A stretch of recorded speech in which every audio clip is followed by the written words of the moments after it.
সূরা ফাতিহা আমাদের জীবনের খুলাসা, ইসলামের খুলাসা।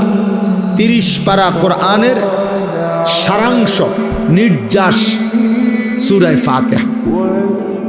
পুরা 30 পারা কোরআন যা বলতে চাইছে সূরা ফাতিহা একসাথে সংক্ষেপে তা বলতে চাইছে।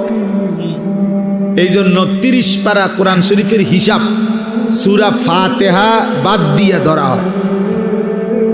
সূরা বাকারার প্রথম পৃষ্ঠা, এখান থেকে হলো প্রথম পারা, এইভাবে 30 পারা। তার মানে আলহামদুলিল্লাহ সূরাটা যেন 30 পারা কোরআন শরীফ যদি হয় এইটা, তো এইটার উপরে একটা চাদর দিয়া ঢাইকা দিছে, সেটা সূরা ফাতিহা।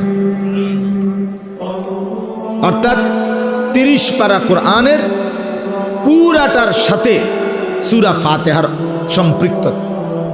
সূরা ফাতিহা